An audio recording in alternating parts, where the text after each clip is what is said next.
5 cara membuat keputusan terbaik.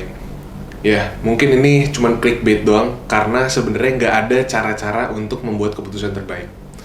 Hal pertama yang kalian perlu tahu dalam mengambil keputusan ya. Hari ini kita akan membahas khusus hanya untuk pengambilan keputusan aja ya.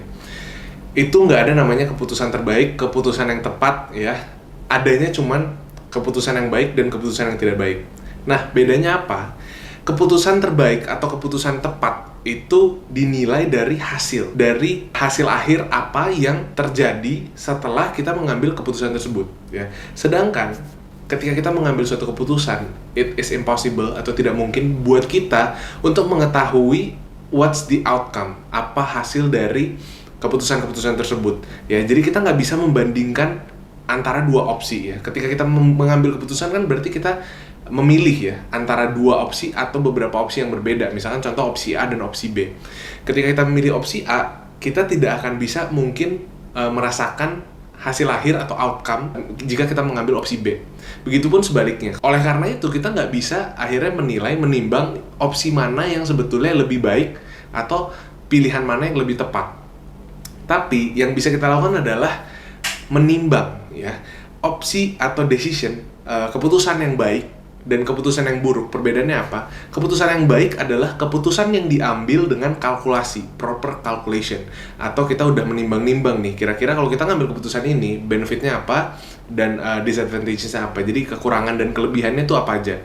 Ya. Jadi keputusan yang baik itu bukan keputusan yang hasil akhirnya baik. Tapi karena keputusan itu diambil dengan kalkulasi-kalkulasi ya, dengan perhitungan yang tepat sehingga kita bisa mengambil keputusan yang tepat. Terlepas dari hasil akhirnya itu baik atau enggak. Karena hasil akhir baik atau enggak itu tidak hanya dipengaruhi oleh skill decision making, tidak hanya dipengaruhi oleh cara kita mengambil keputusan yang keputusan yang baik atau yang buruk tadi, tapi juga dipengaruhi oleh sangat banyak faktor di luar kontrol kita, yang misalkan contoh cuaca, bencana alam dan lain sebagainya yang nggak bisa kita kontrol gitu. Itu hal-hal yang bisa mempengaruhi hasil akhir dari keputusan kita. Tapi hari ini gue pengen ngebahas 5 cara untuk mengambil keputusan yang baik ya.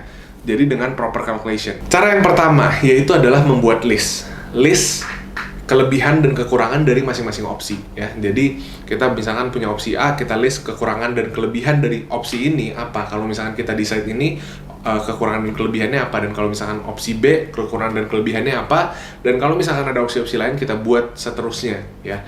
Lebih banyak kelebihan bukan berarti itu menjadikan opsi yang lebih baik ya. Contoh misalkan opsi A kelebihannya ada A, B, C, D, E ya, dan opsi B kelebihannya cuma sampai C, A, B, C gitu.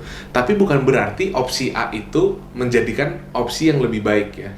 Yang harus kita lakukan adalah memprioritaskan. Kita harus pertama ngelist apa aja kelebihan dan kekurangannya, terus kita prioritasin. Kelebihan seperti apa yang kita cari dan kelemahan seperti apa yang kita hindari. Ya, jadi misalnya contoh kita pengen milih antara buka bisnis A atau buka bisnis B gitu ya. Misalkan bisnis A bisa kelebihannya bisa membuat kita famous ya, kita jadi terkenal, jadi banyak orang kenal sama kita bisa jadi berkoneksi dengan orang-orang yang mungkin levelnya tinggi gitu ya. Contohnya ini bisnis-bisnis yang mungkin berhubungan dengan orang-orang kalangan level ke atas gitu ya. Misalnya contoh mempunyai hotel ya. Nah, kelebihannya adalah dengan kita mempunyai hotel, orang-orang bisa kayak, oh ternyata dia yang punya hotel ini, hotel itu. Akhirnya kita bisa berkoneksi dengan orang-orang yang mungkin punya jabatan tinggi gitu ya. Tapi mempunyai hotel itu belum tentu bisa menghasilkan profit gitu kan. Itu kekurangannya gitu ya.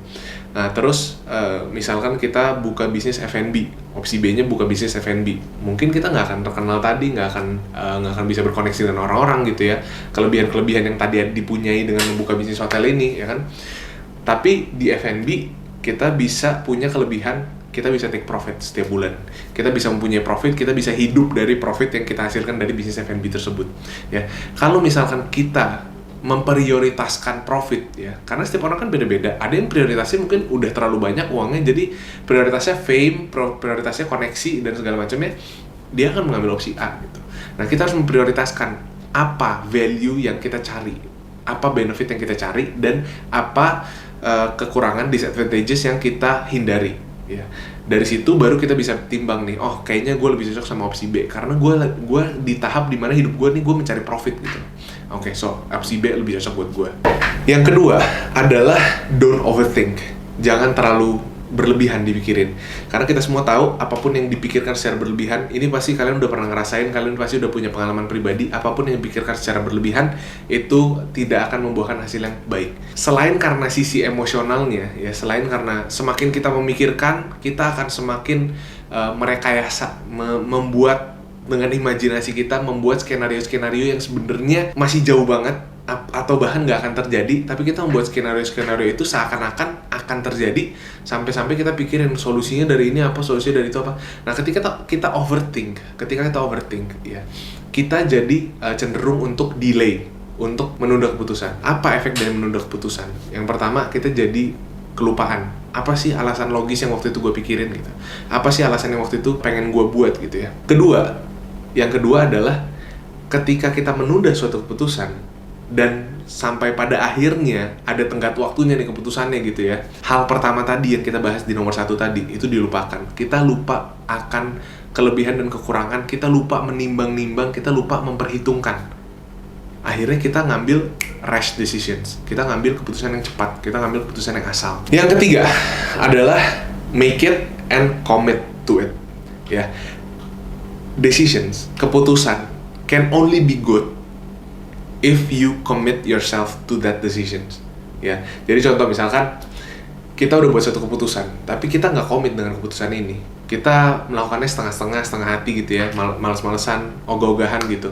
Ya, decisionnya mungkin aja udah tepat, tapi nggak akan baik gitu hasilnya gitu ya. Of course, tadi gue bilang hasil akhirnya itu nggak bisa selalu kita nilai karena banyak faktor yang mempengaruhi. Tapi salah satu pengaruh terbesar itu adalah effort kita untuk menjalankan decision tersebut. Ya, jadi ketika misalnya contoh gue decide untuk gue mau nge-gym, gue mulai start membership gym. Ya, tapi gue nggak menjalankan dengan sungguh-sungguh. Gue nggak bener-bener pergi ke gym, gue nggak bener-bener olahraga, atau gue mungkin ke gym tapi gue cuman kayak selfie, video-video gitu ya kan. Dan akhirnya gue nggak mendapatkan hasil yang gue ekspektasikan, ya mungkin menjadi sehat gue atau menjadi badan gue bagus gitu ya. Akhirnya gue nggak mendapatkan itu. Apakah decision makingnya yang buruk? Nggak juga ya, bukan decision makingnya tapi prosesnya, perjalanannya, actionnya atau komitmen dari decision tersebut ya. Jadi keputusan itu cuma bisa berhasil, keputusan itu cuma bisa membuahkan hasil yang baik kalau misalkan kita komit bener-bener, kita melakukan dengan sungguh-sungguh dan komit kepada decision tersebut. Yang keempat adalah to be flexible atau adaptif ya. Seperti yang tadi gue bilang bahwa banyak banget faktor yang mempengaruhi suatu hasil ya, suatu hasil. Jadi kita ketika mengambil suatu keputusan, kita nggak boleh terlalu kaku. Kita nggak boleh terlalu karena gue udah decision A, ya udah gue jalanin sampai akhir, pokoknya nggak mau tahu, nggak mau urus ada ini itu ya, gue pokoknya mau jalanin sampai akhir. Iya, sebenarnya ada bagusnya juga ya, berarti gigih, kita orangnya gigih gitu. Tapi ada perbedaan sedikit tipis ya antara kegigihan dan kebodohan ya. Kalau misalkan kalian udah mengambil decision ini misalkan contohnya A ya gitu ya, terus kita udah jalanin nih setengah jalan, kayaknya kita harus make some adjustment deh, kayaknya kita nggak boleh kayak gini lagi deh karena ini this doesn't work gitu. Then make the adjustment, be flexible gitu loh. Ketika kalian menjalankan keputusan tersebut tapi ternyata tidak sesuai dengan ekspektasi kalian, ya boleh-boleh aja untuk merubah keputusan kalian gitu. Karena gue banyak banget nemuin orang yang misalkan udah ngambil decision ya, tapi karena egonya ya, karena gue udah terlanjur ngambil keputusan ini, gue udah terlanjur ngambil keputusan untuk jadi seorang chef ya, tapi masakan gue ternyata nggak seenak itu. Tapi karena gue udah bilang gue mau jadi chef ya, mungkin ini yang salah satu juga berhubungan dengan self awareness ya, yang akan kita bahas di video-video selanjutnya gitu.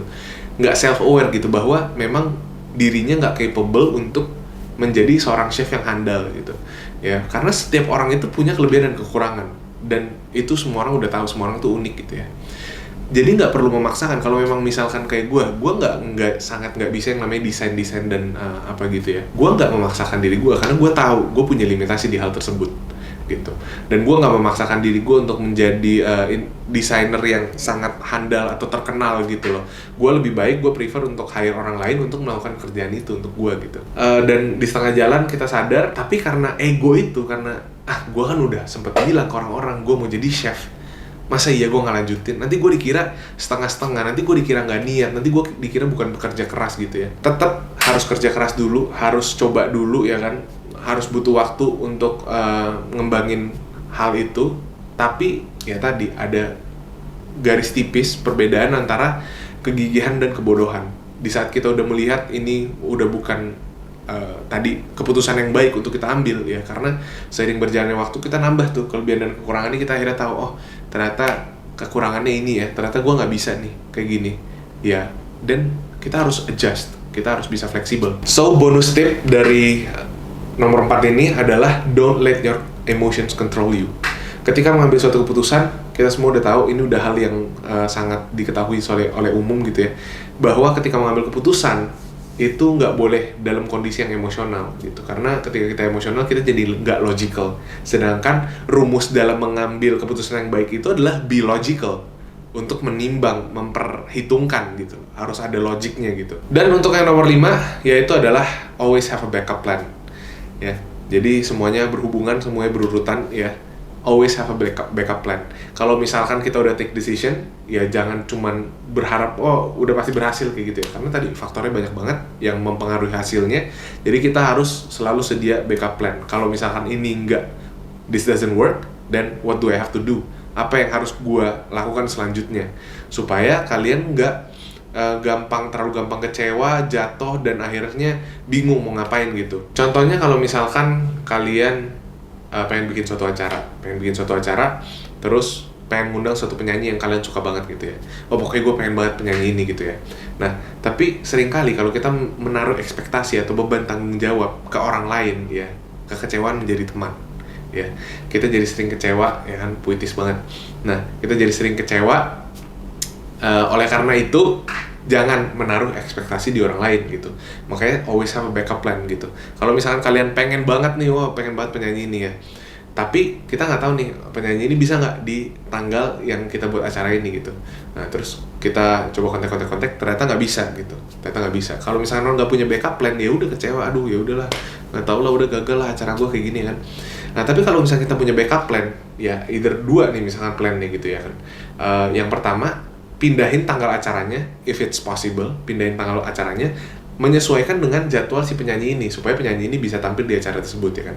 Atau backup plan kedua, ya cari penyanyi lain yang kalian udah searching, oh kayaknya nih orang mirip-mirip sih sama penyanyi ini, gue lumayan suka juga sama penyanyi ini, so it's okay kalau penyanyi ini yang ngisi di acara gue ya kan. Gue udah punya dua backup plan gitu ya kan. Oke, sebelum kita mengakhiri video ini, akan gue rekap dari nomor 1 sampai 5 ya. Yang perlu kalian ingat, pertama-tama, nggak ada yang namanya keputusan tepat ya, ada keputusan baik dan buruk. Keputusan baik adalah keputusan yang sudah dipertimbangkan, yang sudah diperhitungkan. Keputusan buruk adalah keputusan yang tidak dipertimbangkan sama sekali ya. Terus yang pertama yaitu adalah membuat list, terus kalian pertimbangkan kelebihan dan kekurangannya. Lebih banyak kelebihan bukan berarti keputusan yang lebih baik ya. Yang kedua yaitu adalah don't overthink. Jangan berpikiran tapi nggak ada actionnya, nggak dieksekusi, nggak dibuat decisionnya. Yang ketiga yaitu adalah make it and commit to your decision ya. Kalian percuma decide sesuatu tapi nggak dilakuin ya, harus ada eksekusinya ya. Jadi setiap keputusan itu harus ada pelaksanaannya. Kalau nggak dilaksanain sama aja it's bullshit. Yang keempat adalah evaluate, selalu evaluasi, adaptif, fleksibel. Jangan berpaku cuma sama satu decision ini doang ya kan. And also bonus tip from this one is don't let your emotions control you when making decision. Yang kelima, always have a backup plan. So dari semua itu ada satu hal lagi yang pengen gue tambahin yang menurut gue penting banget adalah don't ever regret your decision. Jangan menyesali keputusan-keputusan yang sudah lu buat sebelum-sebelumnya, karena tanpa keputusan-keputusan tersebut tentunya lu nggak akan bisa ada di titik ini sekarang ya. Jadi semua decision yang pernah lu buat dalam hidup lu itu, semuanya itu berkesinambungan.